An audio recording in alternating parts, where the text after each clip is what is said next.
South Africa, probably one of the most beautiful and interesting countries in the world. But beyond all this beauty, there is another side. One of the highest crime rates in the world, murders based on racism, people talking about a revolution, and these are just some of the problems the country is facing at the moment. In March 2019, we visited Cape Town and talked to people from all walks of life to find out what it's like to live in a place that the World Bank calls the most unequal city in the world.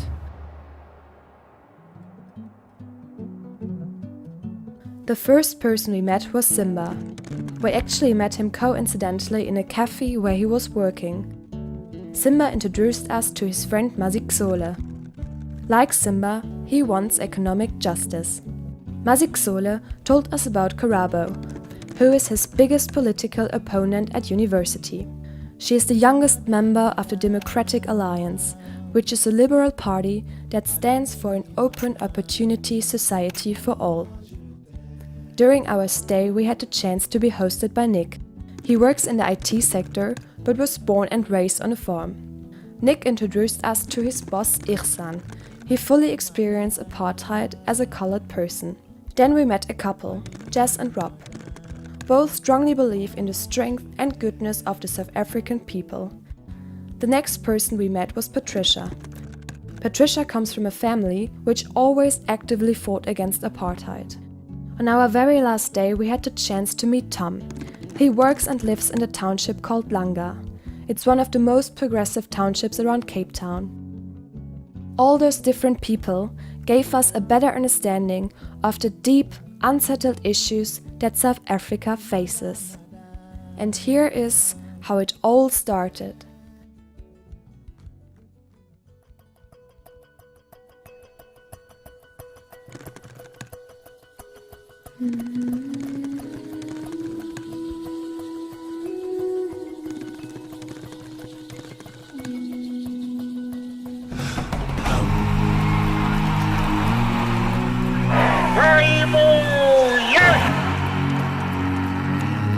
The idea of a new South Africa, where all South Africans are equal. The old South African flag, there still wasn't a black face to be seen, but now it really is this rainbow nation.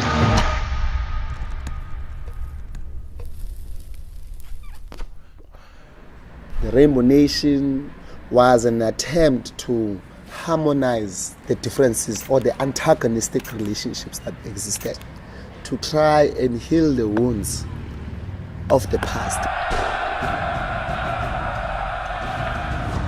But they failed.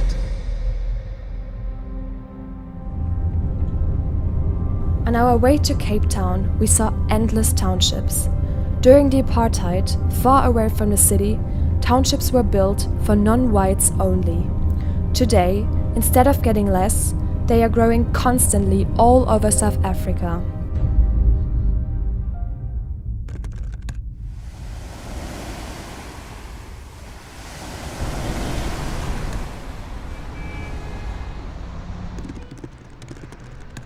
I think the Rainbow Nation was a fairy tale. It was a great idea, but not achievable. It failed because the attempt to it was a cosmetic change. You know, when you put on makeup, but deep down in your soul there's an ugly, presence of yourself. South Africa then tried to put on a makeup of our past, which in ways doesn't really resolve the fundamental problem of the past, which is conquest, which is land theft, which is cultural assimilation.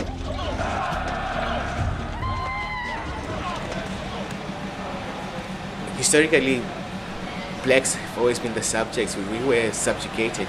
We were the ones who were suffering under the laws of colonialism or apartheid. We were the slaves, and the other people, the other side, the whites, the Afrikaners, and before that the British, were the masters. The nation still functions that way. We need to have a base through which they can build themselves, and I don't think the blacks here have that. Before apartheid, after apartheid, through apartheid, I don't think that we ever had that kind of power. And that's why in the past years, many black South Africans started claiming and even taking land from white landowners.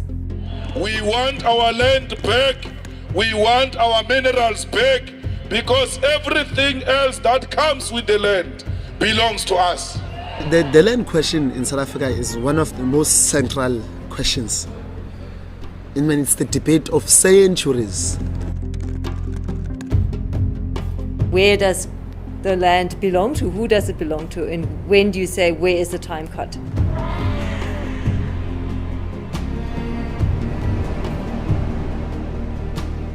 Tribes from upcountry, from the Congo Basin, they have traveled in over 5,000 years ago, and they settled like Xhosa and Zulu and all these different tribes coming into South Africa. You cannot landmark a time where this has belonged to someone. Where do you draw the line?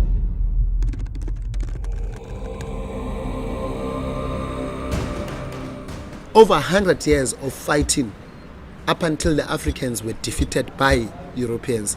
What Europeans did to us was an unprovoked war. There was no provocation. We didn't do anything. We never went to Europe and take some of their stuff.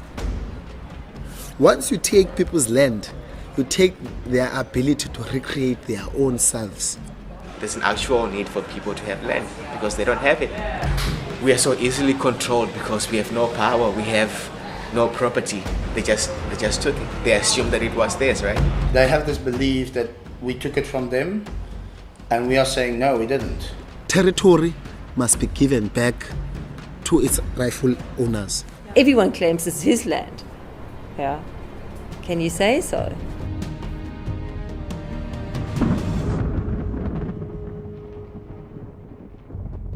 So it's not really easy to say who actually has the right to claim land, but it is definitely easy to say that there needs to be something done against the inequalities.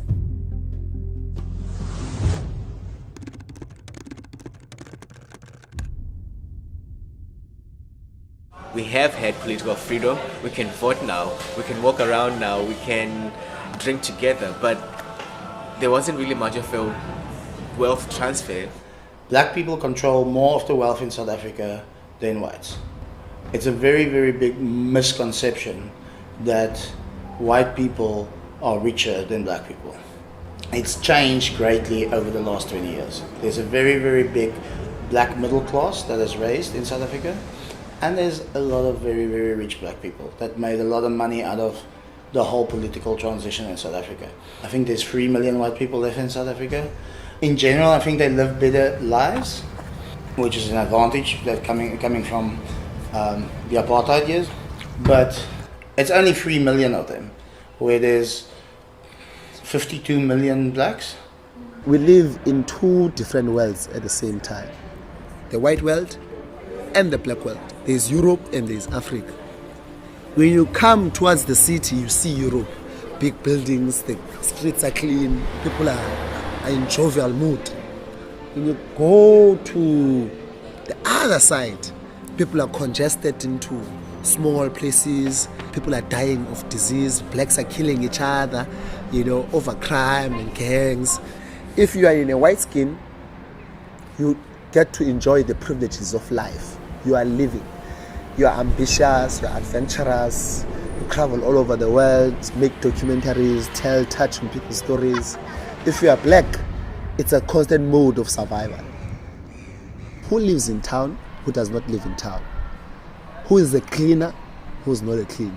All of the downgrading, dehumanizing, humiliating jobs and services are all designated to a particular group in society, while in relation, a group of a minority gets to enjoy all privileges. This is the type of setup that South Africa constantly deals with. Surely we should be angry and hate those who have created that particular atmosphere. We quickly realized that the big inequalities are leading to a lot of anger and hate. But we also learned that those are not the only reasons for these increasing emotions.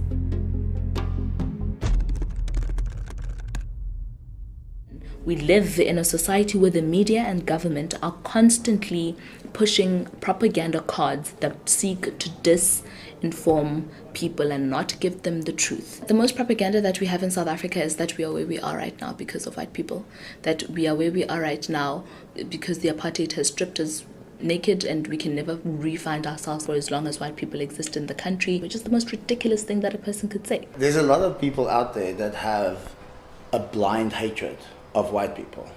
They absolutely look at each and every white person and just hate them and just blame them for everything that's wrong in their lives. How is hate gonna fix it? What creates the possibilities for black people to hate white people?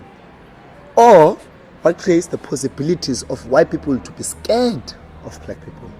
The big gated houses with security so tight so that they can raise their children in a nice, dignified way, while us, we raise our children in chaos. They are taught how to be and how to exist by the streets. My mother was a domestic worker who every Monday she has to go and come back on Friday. The whole week I'm not with her. Who then raises this child? The big differences in society don't only lead to hate, but also to racism. During our trip, we heard endless stories about racial discrimination. There's a tendency to feel like maybe you don't belong, or that maybe there's something inherently wrong with being black, and that's why we suffer.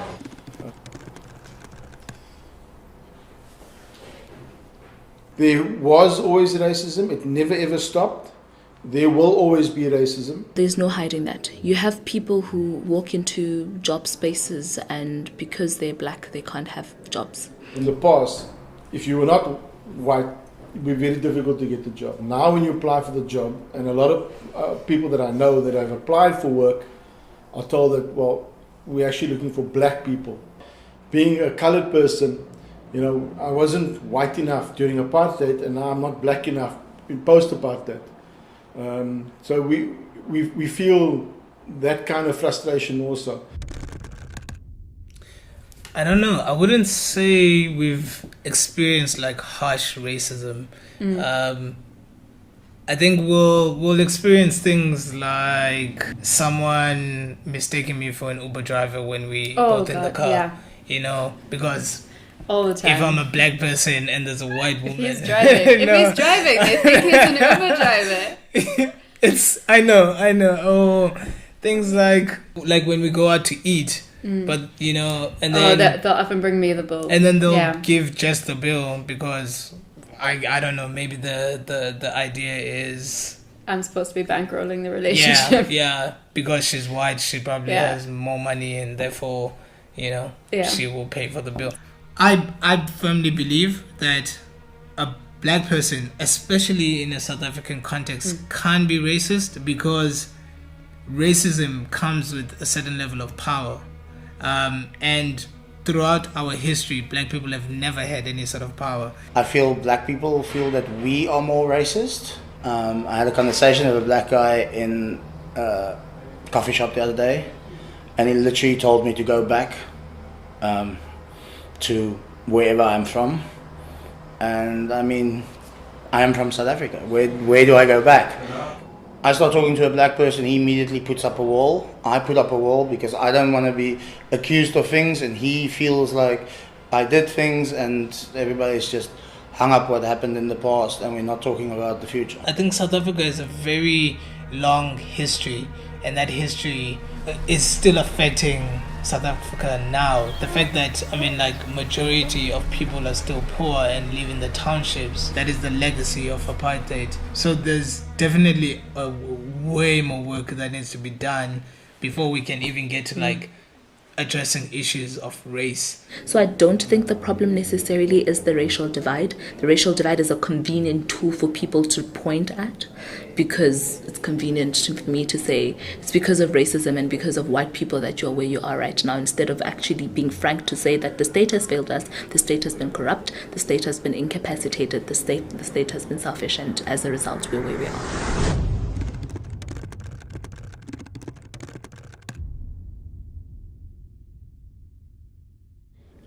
There's no shying away that you have people who are rich within the country, you have a middle class, and you have the poor. And those who are rich and a middle class have greater access because of affordability to education. Those who are poor are left outside of the system and have no access, and they remain poor at the end of the day as a result. We have to fix education. The whole world has gone into a manufacturing economy, and we are still stuck with people that can't read and write. You have a government administration that has had an opportunity to reform and redress society. You had an opportunity for our educational system to transform itself, to ensure that you have the same access of quality education, but have failed to do so. The state has been so corrupt.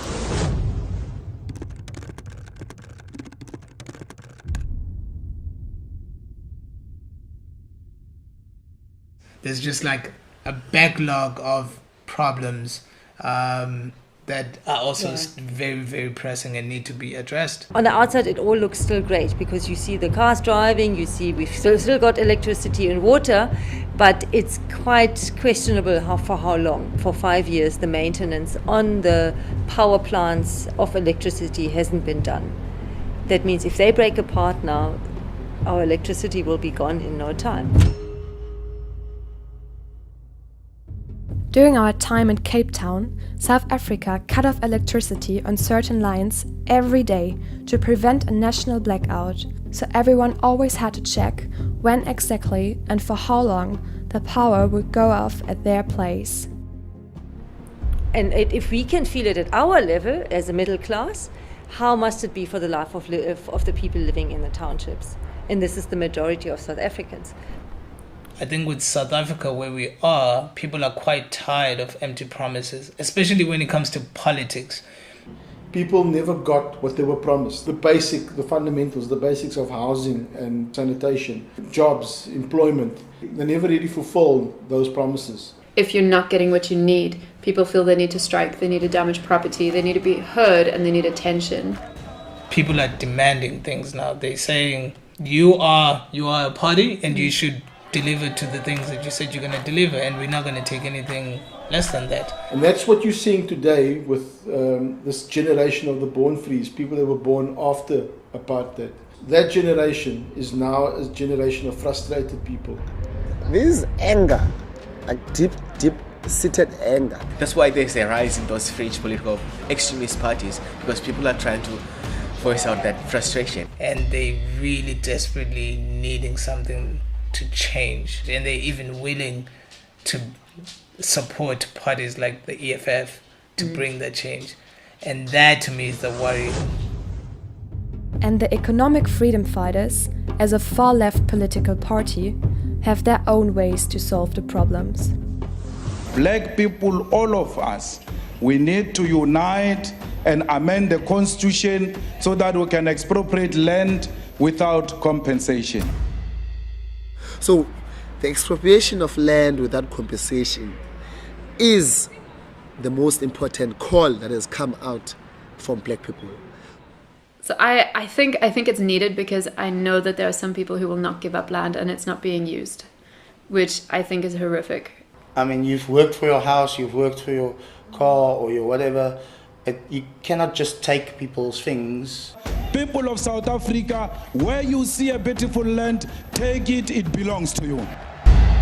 The better solution will be is you get a farmer that wants to retire and you pay him for his land and you keep him in an advisory position on the farm. It's one thing to give people land, but if they don't know what to do with it, then it's wasted.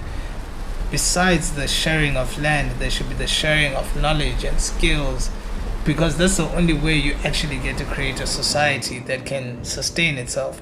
It will also help if the government stops stealing money in corruption, because then there will be money for expropriation with compensation. And we should get more black landowners, but the current process is not the way to go. Let us go to war. Let us arm ourselves. Now we are ready for war.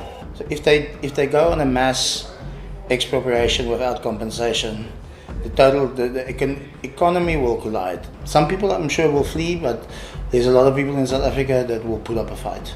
If things are going the way they are, there will be a revolution in this country, I can tell you now. So there is a white minority in this country very well aware about this possibility, and they have got plans in place. If blacks take their land, they would come back. They will not stand silently, I can promise you that. We've learned from other African countries, and places like Zimbabwe, you can clearly see what has happened. Occupiers went to the farms. They told the people, you have 4 hours to pack up their stuff, and if you don't, then we will just kill you. And so these people packed up their stuff, whatever they could in 4 hours, and left. Well, if that happens, what would it mean for South Africa? So everyone just has to It will mean civil war. Definitely. We are aware enough that we don't want that for South Africa. I think people do want change, but it's never going to go to a point whereby there's like civil war or anything like that. Obviously, it's not something we want to happen, but it's something that we have to keep in mind in any future plans that we make. Although many people were always talking about a revolution, everyone was still very positive about future hopes and solutions. I still believe that there is hope for a time where we can racially be a South Africa for all. In a divided South Africa, where white people hate black people and black people hate white people, there is no solution. We need to change our mindset, because politics is our life. So whether you're black or you're white, the decisions are taken on politically. So you needed to be more educated politically. And for as long as we as civilians do not educate ourselves and are misinformed, we're giving in power to the state and the media to dictate to us what the truth is. Because the democracy is not only for those who are in power, but it's for us. Only when we can sit around the table and say, okay, this is what I want and this is what you want, and this is what's the best for the country. Everyone that is hoping for the country to change, high unemployment rate, quality health, education, those are three basic things. Get people when employed so they can be busy, they can be productive. And then get people educated, they can be independent. And then you give proper health, then people can be healthy. So, working together, creating jobs, creating opportunities, this is how we uplift all these people that don't have houses and don't have jobs, not by fighting each other. When we sit down and compromise, we're going to be okay. We need to get a government that will work for the people and sees everybody as the people, not just one particular segment. And we need to stop this corruption that we have in our country. Beyond that, we need to have a state that reprioritizes and capacitates the police system that works within South Africa, because we have a crime rates that are ridiculous. So these are but a few things that can contribute towards having a functioning state. And when a state is functioning, when people have basic access to services, then people have quality life. When people have quality life, people are happy. When people are happy, people are peaceful at the end of the day. And that's all that we need. As much as we all have our differences, we're still a part of a community. If there's a cause, and if there's something that needs to be done, people really unite and they do it. We need time to understand ourselves and to know who we are. We're getting there. We are a developing country. I think the South Africans are the most exciting and inspiring people on this planet. And I think this is still the best place to live. It's exciting, and I'm really glad that my children grew up here and had the chance to be thrown into that diversity. What I like about Cape Town is what I don't like about Cape Town. I remember the first time I saw Camps Bay, and I was, 10 years old? Coming from a small town like Mthatha, where everyone's got a very standard way of living, and then coming to Cape Town, and then my cousin took me to Camps Bay, and standing in Camps Bay and looking at this world that I've never seen before, it felt like I was in another country. It felt like I was in another place.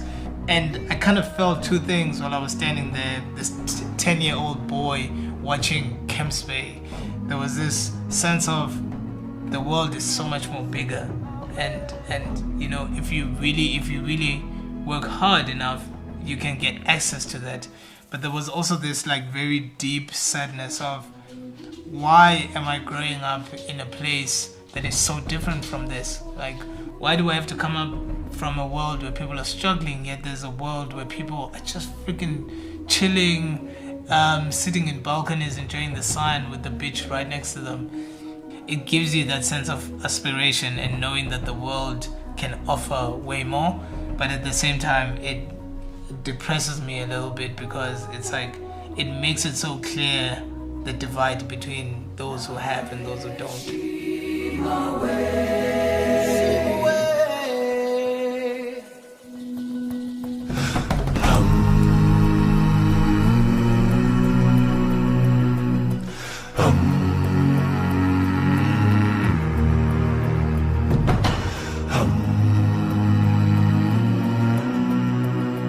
Hey,